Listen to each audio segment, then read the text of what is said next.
Olá, meu amigo empreendedor, tudo bem com você?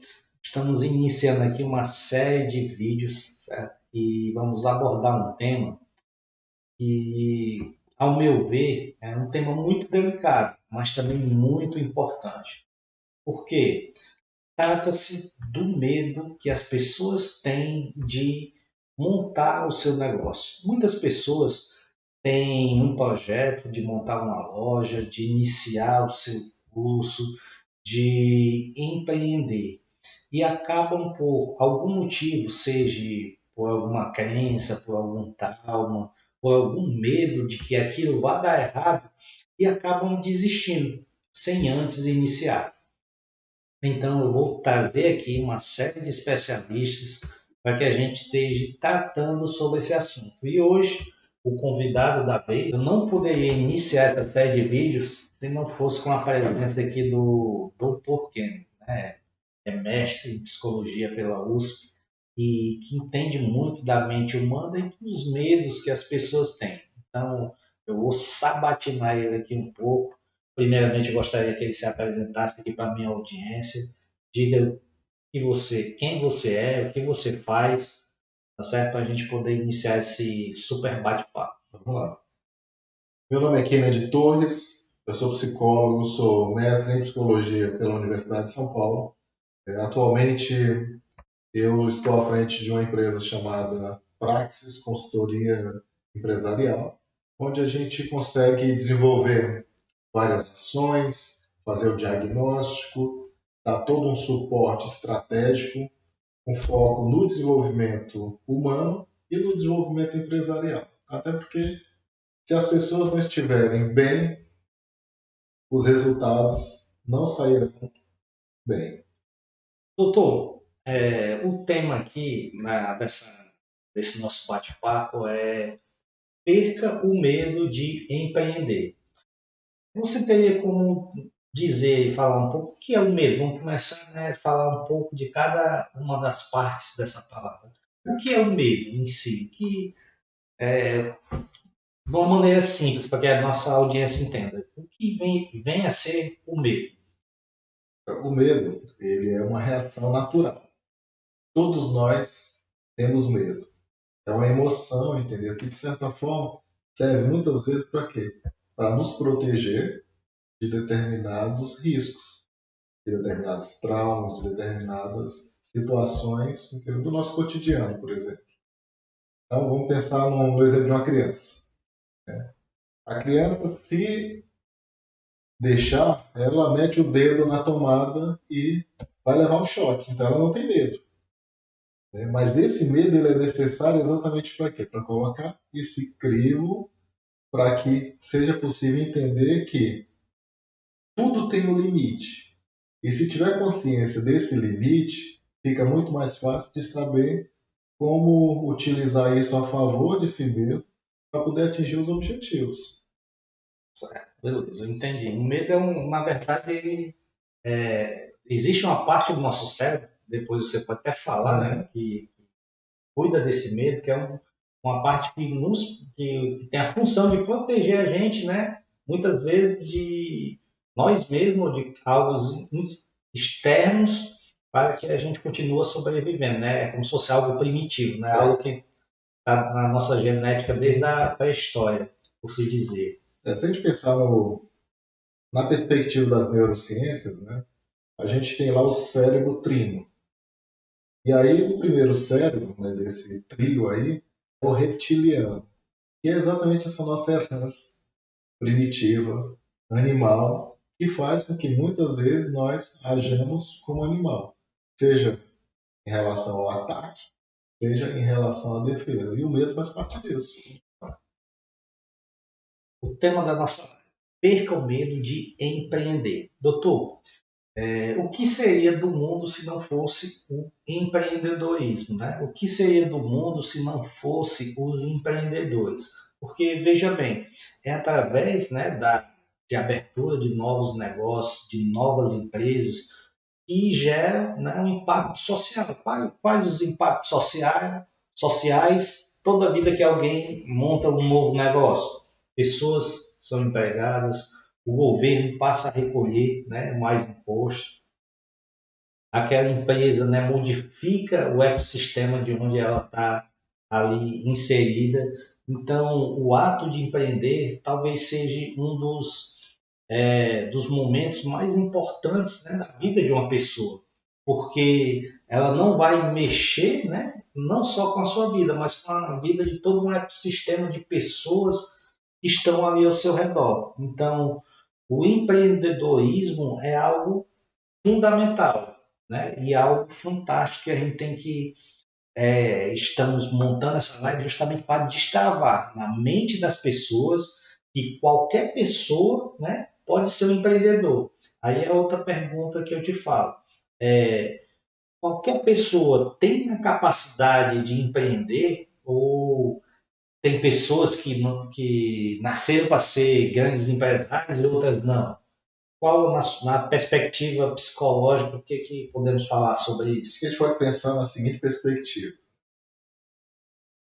Você quer transformar a sua vida?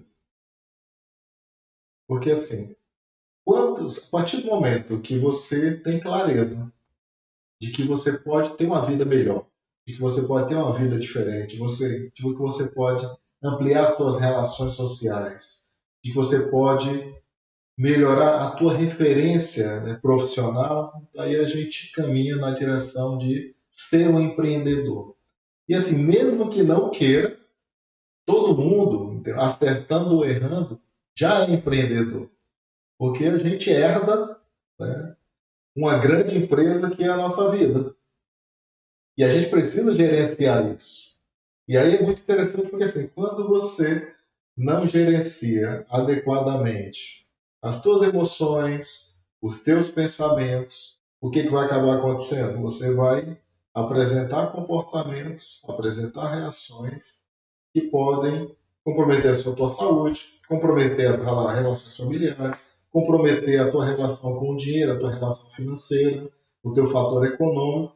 E isso vai fazer com que se desenvolvam frustrações que vão alimentar determinados medos, que vão gerar determinados bloqueios e que vai impedir que você perceba e entenda o potencial empreendedor que você tem. Que todos temos. A questão é, primeiro, eu preciso ter consciência disso. A partir do momento que eu tenho consciência do meu potencial, né, dos recursos que eu já tenho, fica muito mais fácil de começar a ir para o segundo passo, que é a construção de quê? A construção de um objetivo. Qual é o meu propósito de vida? Será que o propósito de vida é único e exclusivamente ficar aqui seguindo a onda, deixar a vida levar? Ou será que nós temos o potencial para estar no controle, na gestão da própria vida? E aí, consequentemente, isso vai fazer com que empreender seja um fator de transformação de vidas. Isso. De vidas, né, do próprio indivíduo e de todas as pessoas que o cercam, famílias. Entra no ecossistema. Realmente é algo fantástico. E assim, interessante que eu queria até dizer aqui, infelizmente, né, a pandemia acabou ceifando, levando a vida de muita gente, mas ela forçou, né, várias pessoas a, a enfrentar esse medo, né, por conta da sua própria sobrevivência e montar algum negócio. Né? Porque o número de negócios que surgiu, né, durante a pandemia, que as pessoas tiveram que se reinventar, principalmente de negócios digitais, né, para poder ganhar o seu dinheiro, porque estava preso ali em casa, não tinha mais o que fazer. Então a pandemia meio que criou, aí disparou um gatilho, né, que fez as pessoas enfrentarem esse medo e encarar, né, esse desafio de ser um empreendedor. Aí eu queria que você falasse, né, fizesse uma relação disso, dessa questão, né, da pandemia que ao mesmo tempo paralisou muita gente, mas que ao mesmo tempo tirou pessoas que estavam ali com projetos, né, e que é tipo assim, a pessoa não tinha mal o que fazer, só tinha que fazer aquilo. Isso foi forçado. Para a gente ver o seguinte, o elemento estratégico do medo. O medo, muitas vezes, ele faz o quê? Ele te coloca numa situação em que não tem alternativa. Né? Se a gente for pensar, por exemplo, no escorpião, dependendo da situação, que o escorpião estiver, se ele estiver acuado, né, em um determinado espaço que ele não tiver saída, ele tem duas opções. Ou ele enfrenta quem está acuando, ou ele se pica e se mata. Né? Se a gente pensar, trazer isso para a perspectiva do que aconteceu na pandemia, é o seguinte: você vai passar fome, você vai esperar morrer, ou você vai fazer um movimento, entendeu? Que vai permitir com que você garanta a sua sobrevivência, garanta a sobrevivência da sua família, e de certa forma o medo também provocou esse fator positivo aí. Né? Então, qual é a grande questão que está por trás? A inteligência emocional.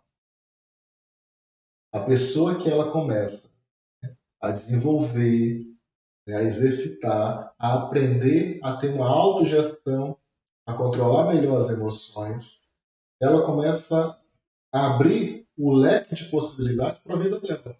E aí, de fato, nesse movimento aí da pandemia, criou-se o quê? Uma necessidade de sobrevivência. E as pessoas precisam sobreviver. E qual foi o principal canal dessa sobrevivência? O que eu sei fazer? Eu sei fazer pão. Então o que eu vou fazer? Eu vou dar um jeito de produzir pão em casa e vou tentar vender isso para o meu vizinho, tentar vender isso para outras pessoas, e isso vai me ajudar a me manter. Eu não sei fazer pão. E o que você sabe fazer?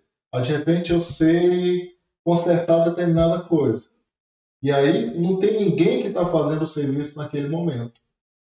Mas você, enxergando a oportunidade, foi lá e fez. E levou a solução para várias outras pessoas.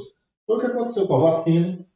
Porque assim, geralmente quando a gente pensava em vacina, no passado, quanto tempo levava para poder fazer uma série de experimentos, uma série de testes para poder colocar a vacina na rua? E teve que fazer isso num curto espaço de tempo. Então, de certa forma, o medo, de certa forma, essa pressão, essa compressão, fez com que explodisse positivamente com os resultados. Empreendedorismo como ferramenta de solução e de ruptura com esse medo. Doutor, esse vídeo aqui é só bate-papo, aqui é só o início de uma série de bate-papos que a gente vai ter e de discussões que a gente vai ter até com outros colegas, né, advogados, contadores, outros profissionais de outras áreas, porque isso envolve, né, muitos aspectos, né, não só a questão do medo, mas aí eu queria te perguntar, as crenças das pessoas também, né, o fato da nossa herança hereditária de sermos, né, não ser um país industrializado, né, assim como lá na Europa ou alguns países, isso também afeta historicamente essa questão de todo mundo quer estudar, fazer um cursinho, se formar para passar no concurso para ter uma vida, né, tranquila. É isso, né, que é vendido, que foi vendido durante muito tempo. Foi vendido que a pessoa tinha que estudar, tinha que fazer cursinho ou ser o melhor, né, fazer um vestibular, fazer uma faculdade, para depois fazer um concurso e ter uma vida tranquila. Não, nós não temos aquela cultura, né? Não. Você vai estudar para você montar um negócio, para você ser um empreendedor, para você ser um industrial. Tanto que se aí a gente começar a catalogar, né, os grandes empresários, muitos deles não fizeram nem faculdade, né, não chegaram nem a fazer o ensino médio. E aí eu queria que tu falasse um pouco disso, né, dessa situação. É interessante porque assim, falar disso significa falar de educação. Falar do nosso sistema educacional e da ideologia que está por trás disso, dos objetivos que está por trás da nossa lógica de educação do Brasil. Se a gente for pegar a pé da letra, né, o que acontece? A pessoa ela fica na escola regular durante um determinado tempo, recebendo conteúdo. Muitas vezes, né, o próprio processamento mental ele não atinge essa mesma velocidade de produção e de dissolução desse conteúdo. O que acaba acontecendo? Dá um bug, né? Dá um travo na cabeça. Por isso que nós temos hoje um nível de adoecimento de crianças, né, muito grande por conta de ansiedade, por conta de crises nervosas, por conta de toda essa pressão né, que acaba eliminando as coisas principais. Antigamente nós tínhamos nas escolas, para chegar no ponto que você colocou, nós tínhamos na escola espaços em que se praticava mais coisas, se exercitava mais o corpo. Então a gente exercitava o cognitivo, exercitava o físico, exercitava o psicológico, exercitava o social. Hoje, né, o tempo escolar ele foi comprimido ao ponto de focar exclusivamente no cognitivo. Só que o cognitivo, no sentido de quê? De digerir informações, não no sentido de pensar. E aí, quando a gente vai para esse viés aí que você traz, várias pessoas que romperam com o modelo educacional e começaram a fazer o quê? A necessidade, muitas vezes, ou alguns exemplos muito positivos que essas pessoas tiveram, né, fez com que elas olhassem fora da caixinha. E aí começou a perceber o seguinte, falou, olha, se eu pegar o exemplo do grande, do dono da Honda, né? Quando ele tentou lá no período da guerra implementar o motor nas bicicletas, ele foi extremamente rejeitado, porque ninguém acreditava. E a gente está falando de crença. Ele acreditou,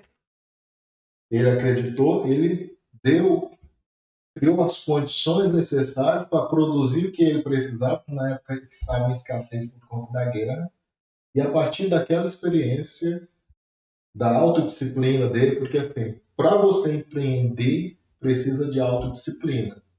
Você precisa ter foco. E você precisa canalizar as suas energias para atingir aquele objetivo. Ele fez, a Honda é o que é, trazendo para a nossa realidade novamente aqui no Brasil. Várias pessoas fazem o quê? Percebem que não tem condições de ter uma empresa, até porque culturalmente nós não somos um país industrial. Nós temos indústrias aqui que vieram de fora, mas nós temos várias pessoas que perceberam sacada, começaram a se desenvolver através do negócio. Aí, por exemplo, um referencial que nós temos no empreendedorismo nacional é vendas, comércio, negócios. Então, pega-se produto e transforma-se produto, se faz todo um ciclo comercial girar, onde várias pessoas dessa cadeia ganham. Desde quem produz até quem comercializa, quem fornece. Então, cria-se uma cadeia em decorrência disso. Que aprendizado? Esse aprendizado foi na escola? Não. Foi aprendizado de mundo.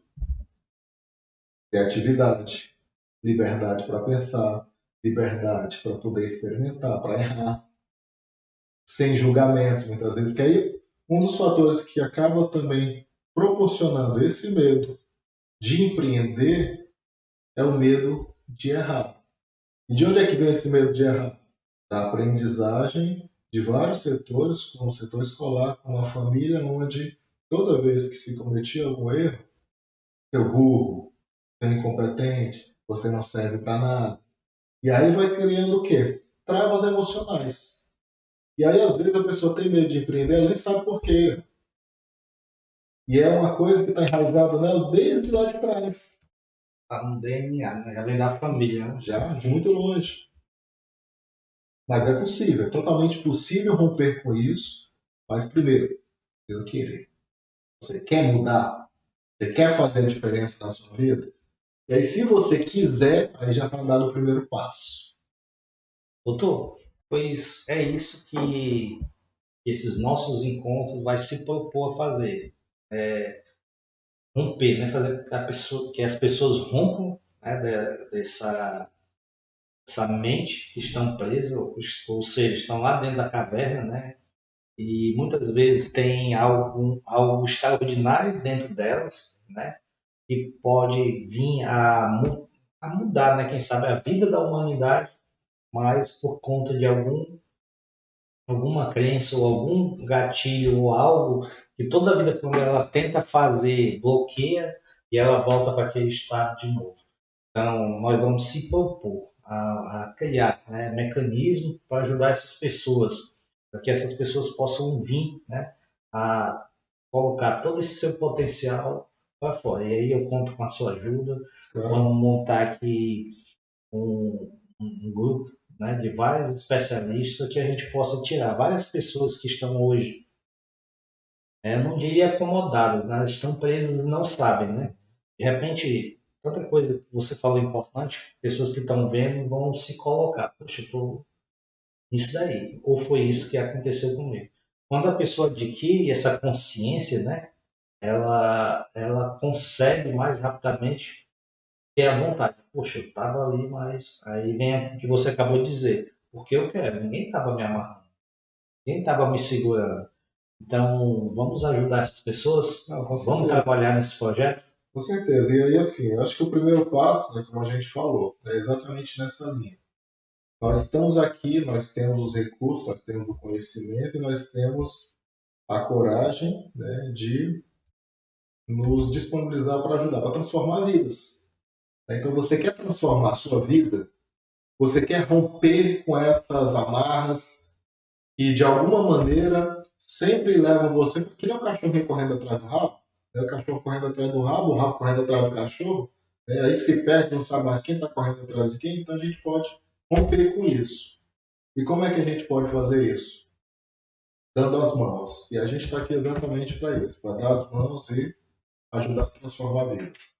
Então, você que está assistindo a esse vídeo, seja aqui no YouTube ou no Instagram, não sei em que mídia social você está vendo, compartilhe esse conteúdo com mais pessoas, faz com que essas informações cheguem, né, a outras pessoas, de repente a um irmão seu, a um vizinho, a um conhecido que está precisando, né, ouvir essas informações, quem sabe até o esposo, né, a esposa. Sim. Então, compartilhe essa informação, acompanha, né, essa série de vídeos e que a gente vai trazer, que a gente vai tentar desmistificar, né, e mostrar para as pessoas que todo mundo pode ser um Steve Jobs, Claro. que todo mundo pode ser um camarada daquele que criou o Meta, que hoje é o Facebook, e por aí vai. Porque todos eles, né, romperam, você falou uma questão, uma palavra muito forte aqui, que é eles romperam com o tradicional. É como se a gente fosse programado para estar numa esteira, né, de produção. Aí, não vou ficar aqui não, sair daqui. E, cara, vai me perdoar, vou só pegar aqui uma fala de um livro aqui, para a gente até encerrar. O cara escreveu aqui o seguinte, ó, um louco sem resultados é chamado de louco. Um louco com resultados é chamado de gênio. Né? Quantos exemplos de gênios nós temos, então? Entendeu? Só que se a gente proporcionalmente, se a gente for contar, dá para contar nos dedos. E a população que, infelizmente, não se tornou gênio por medo, por bloqueios, caiu no ostracismo, caiu no esquecimento. Pois, vamos em frente. Com certeza. Acompanhe nosso